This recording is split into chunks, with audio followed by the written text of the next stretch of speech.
everybody, and welcome to Cope with Hope. Today I'm interviewing the amazing Roshni Nuggehalli from YUVA Official. I mean, they have just done some amazing work. I've got the stats here. I wanted to get the correct stats. I'm going to read them out. They have, over the past 3 months, distributed 22,784 ration kits to 1,920 people, right? 1,30,920 people. 780 lakh meals. That's not a small amount. 780 lakh meals to frontline workers and migrant workers, and 12,000 essential item kits for migrant workers. I mean, it's just amazing. I've been following them on Instagram to see the amazing work they've been doing selflessly. And, these are really the angels of our time. So thank you so much, Roshni, for agreeing to be interviewed by me. And I'd like to ask you firstly, what is it that inspired you to become a Seva Bhakt? What is it inspired you to become a service angel? I actually did my education in the sciences, but then I realized that it was very far removed from working with people. Yes. That I was in my little lab doing something which made not much sense to the larger situation around me. That's when I decided that I needed to shift my line of work, and I joined the development sector. Basically, I started my work in non-profits, and then one thing led to another, and I arrived at YUVA. YUVA actually started about 36 years ago by college students. That's why it's called YUVA, Youth for Unity and Voluntary Action. By college students in Bombay School of Social Work at Nirmala Niketan. Yes. So when they had just finished their bachelor's and master's, a few of them got together, got funding from a German agency called Terdes Homes, and then they decided to start work in the Bastis of Jogeshwari. We refer to slums as Bastis because it's really, I think, much more a dignified way of referring to more respectful. Yes. More respectful, absolutely.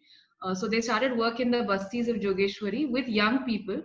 The whole idea was that helping young people come together as collectives, because strength is in groups, then support their own capacity building, their agency towards making change in their community and in their city.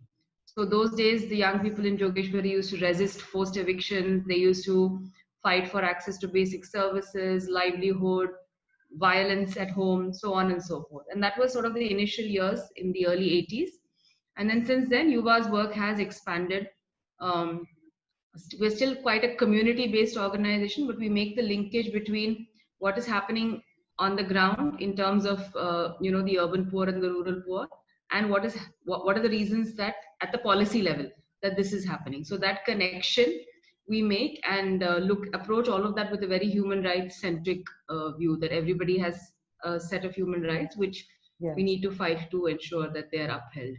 And for us, therefore, when the COVID pandemic struck, although it was obviously not part of our tasks and plans, there was really no question would we get involved or not. Even before the lockdown, I still remember a conversation we had on, I think, 16th or 17th March, when a couple of our colleagues came in and said that people's jobs are already being lost.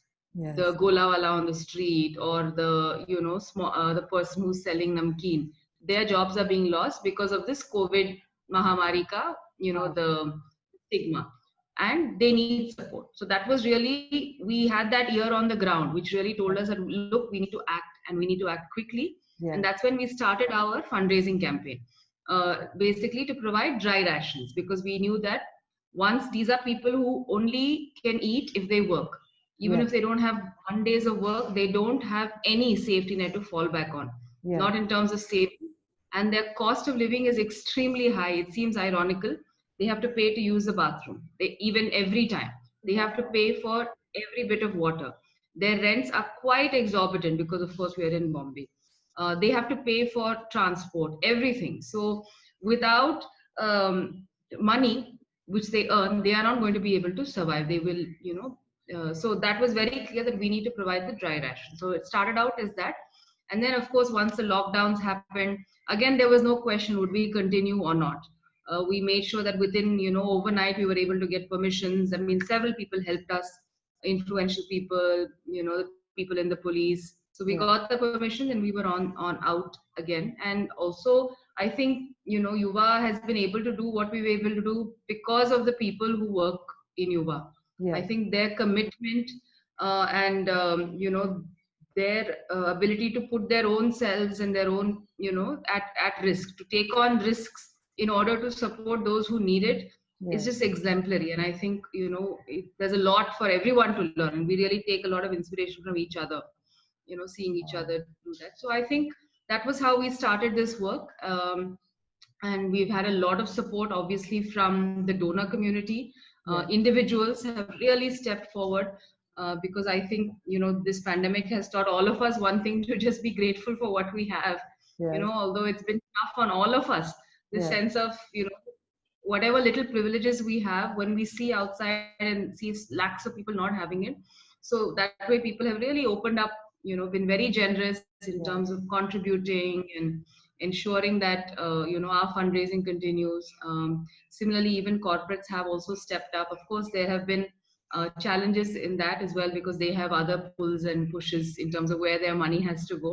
But Yes. despite that, Roshni, you were telling me that you just took over the areas which you were already working in. I think that was a wonderful thing. Anything else that you'd like to say about that?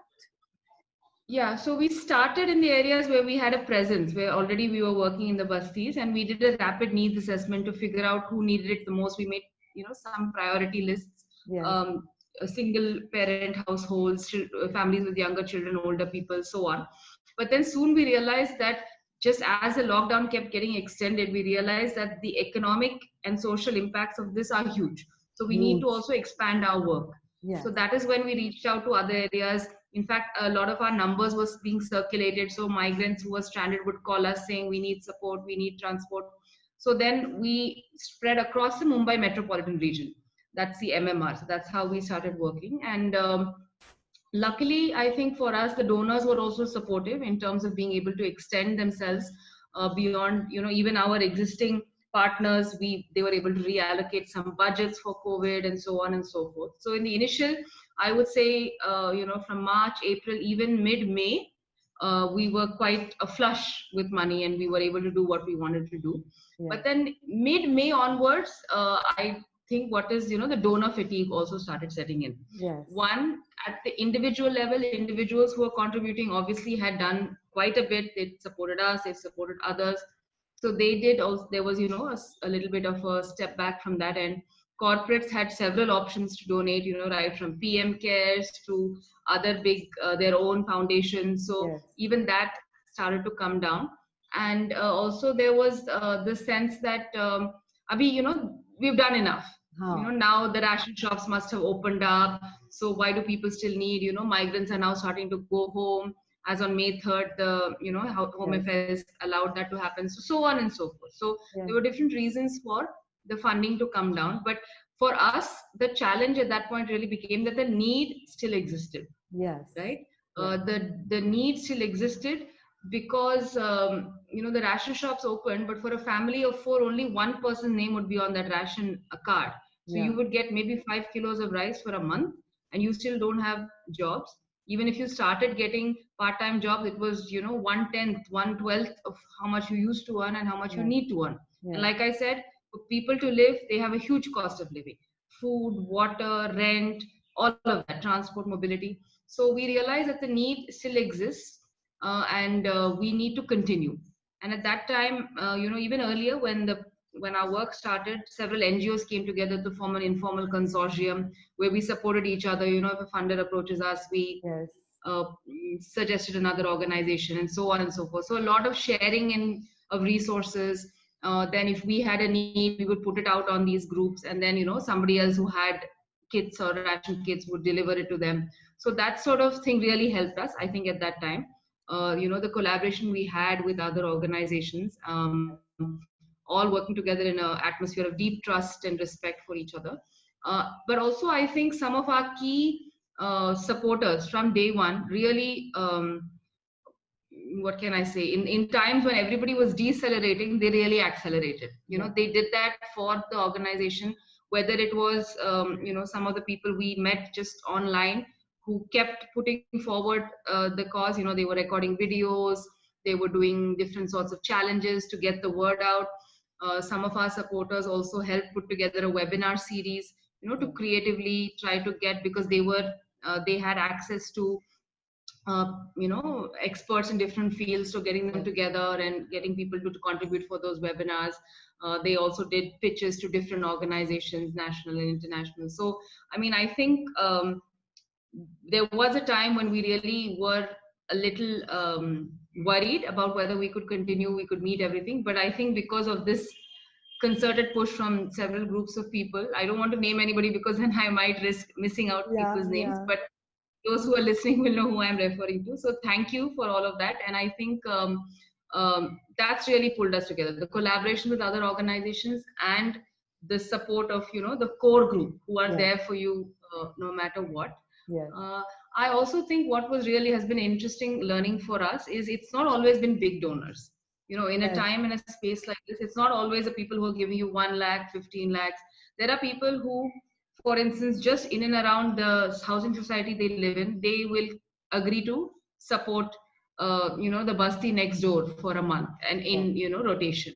The youth groups we work in bastis have been very, very at the front line, finding resources amongst themselves to support those most in need in their communities, right? The Pardi communities in one basti who really have no access because they are involved in waste recycling. So absolutely no way for them to get back.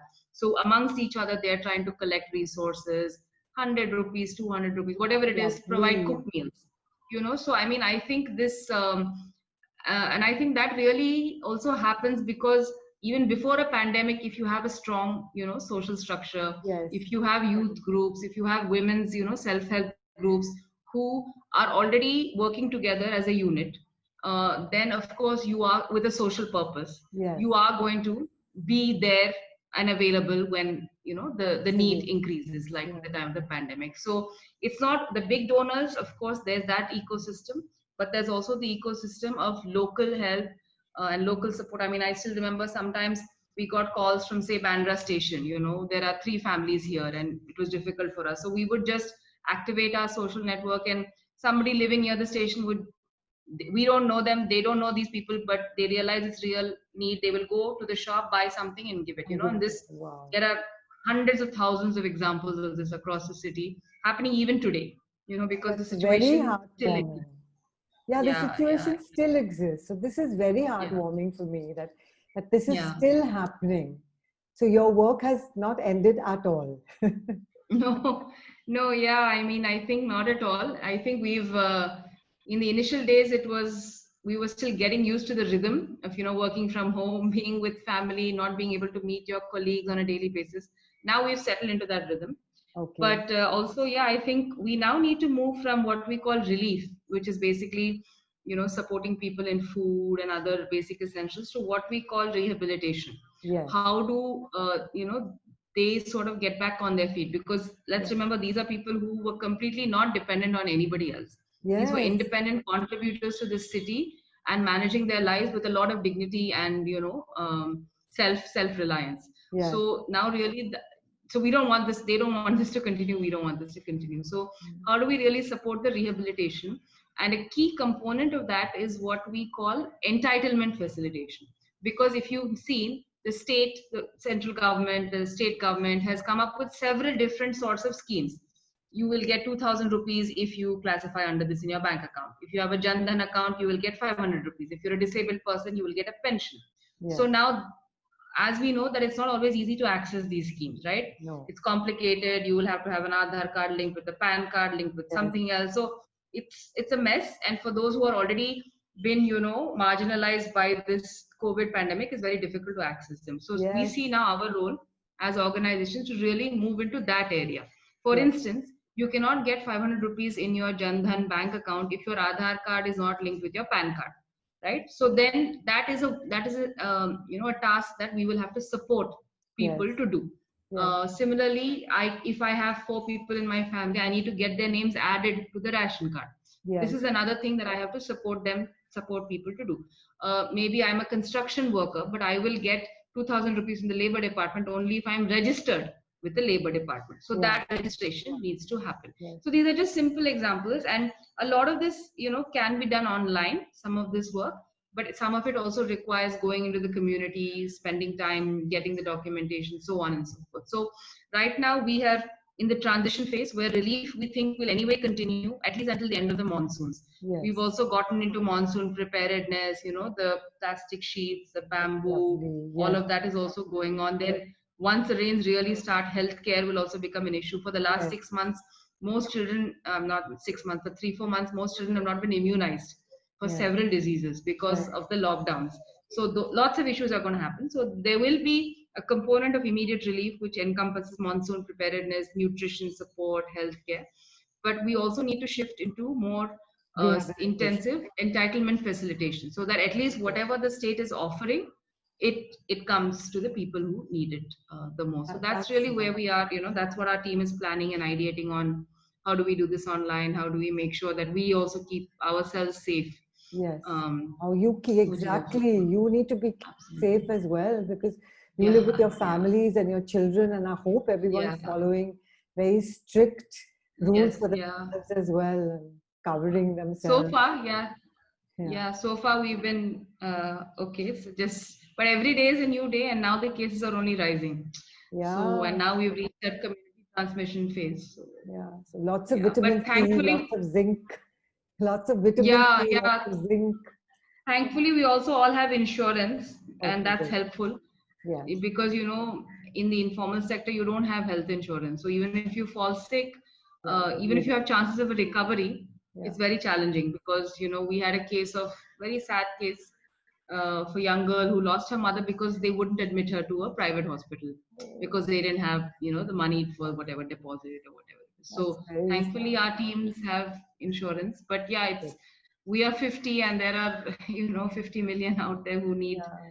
support. So It's let's see. amazing. Yeah, we'll be at it, and we're working with other organizations, working with donors. So I think it's an ecosystem. We are not just alone in all of this, and I think we watch out for each other. So Amazing. You really are the angels of our times. I really feel that. Roshni, one thing I wanted to ask you. So just in fact before the lockdown, uh, a cabbie was driving me home, and he just started talking to me that he doesn't have any papers, and he says, लेकिन हमारे पूरे गांव में एक एक के पास भी ना पेपर है, ना उनका birth certificate है, ना कुछ भी. What will happen to people like that? I keep thinking of him. I've kept thinking of him through the lockdown. कि बेचारा पता नहीं. I hope he's got food. I hope he's been taken care of. He has nothing. Their yeah, village isn't educated. He said we're the poorest, one of the poorest villages. What will happen to yeah. someone like that? I mean, I think that is a challenge of the citizenship. I think in this country, Yes, right? I might have a voting card because politicians want me to vote, but I but don't other have. than that legal status, and some now we may not even have that if I belong to a certain religion, but that's a different story. Yes, But other than that, I don't have access to anything, yeah, whether it is food, whether it is why do busties not have access to water?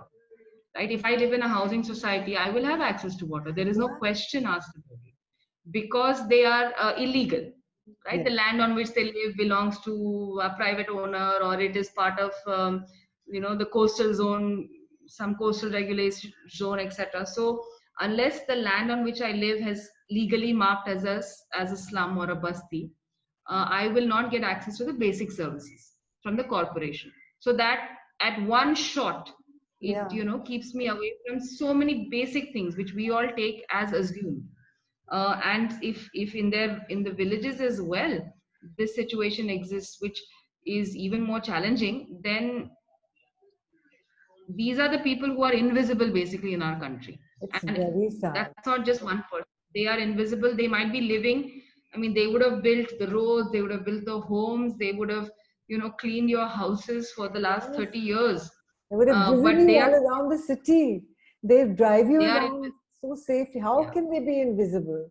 This really, I mean, they are essential, but they are not valuable. No, they're very essential. Without them, the city shuts shop. But yeah, they are not valued, and yeah, that's really. I mean, I think that's what the pandemic has really thrown up. It's been like a churning, and this has come up. yes, The lack of value of people who are essential in your yes, cities. I think this has been the biggest site of that, and I think that's really this whole migrant crisis, for instance. Why are people waiting to go back home? Because they don't have ration cards in the city. yeah, Even if the government gives them something, they don't have. They live in places where they have to, go to a public toilet. They don't have toilets in their home. They need to pay for that. So it's just too much for them. yes, it There's is. no social security here in the city for them, and the wages have also stopped. So, then all things are left uh, undone. So, I mean, I think this invisibility of the citizens of this country due to laws and legality, but also it's systemic. No, it's not by chance. These No, are also, it's not by chance. There are long-term processes that ensure that some people remain the way they are. yeah, Of course, now this is, I know, complicated, and it's yeah. not. But I think it's important for us to know, and I think COVID has taught us It's that very I important. could be, yeah, I could be an important contributor to the city, but because of a larger system that wants to keep me where I am, I when disaster strikes, I'm the first one to get affected. Yeah, It's, but it's, yeah. it's heartbreaking and very, very, I don't know, just makes me feel very, very miserable. But I Yeah. myself, I'm always look for some silver lining in everything. Yeah, So tell me, for you, what does the word hope mean? And where do you see the silver? I mean, I see you guys as the silver lining in this. But where do yeah. you see, where does the word hope fit into your life? I mean, I think for me, hope is always from people. As long as yes, there are challenges, there are viruses, there's so many different things going on. But I think as long as you have people, whether they're connected to you, not connected to you, willing to take a stand, to go out of their way, to move beyond that individual I, me, myself box. Even if there's one person, even if there are three people, I think that is the biggest source of hope. That even if you are not able to do it, if you can see that that is happening, I think that gives a lot of motivation and a lot of um, it makes everything worthwhile, because people are willing to support each other, and whatever they give. So I think that for me, hope always comes from people, I think. That's lovely. And before we end, can you just tell me what is it that the audience can do to help or to support you guys? What is the best way that they can? I mean, I think definitely, if people want to help, you just find an organization or a group. It need not be a big NGO. They could even be, your local kirana shop, who is willing to give 100 rupees off or an extra kg of rice because you will support them. Just find somebody who is you trust, who is honest, and please support them. Like, don't overthink. That's what I also feel. Sometimes we overthink, oh, what will happen, oh, the government has announced this, that. Let's remember that what we're doing is anyway a drop, and it's anyway going to be a drop even for them. So let's just keep it going. Let's not stop that flow, Oh, right? If you want to support, you have a basic level of trust in the organization. Just go for it. How love. much ever support you can, I think. Yeah, that's what I would Great. think. So just remember that, guys. Just go for it. Don't overthink it, and support, support, support as much as you can, because this is the time to really be there for the other. Thank you so much, Roshni. That Thank you was so much, really lovely. Nandini. Wonderful, thank you. I love Bye. speaking to you. Bye. Bye.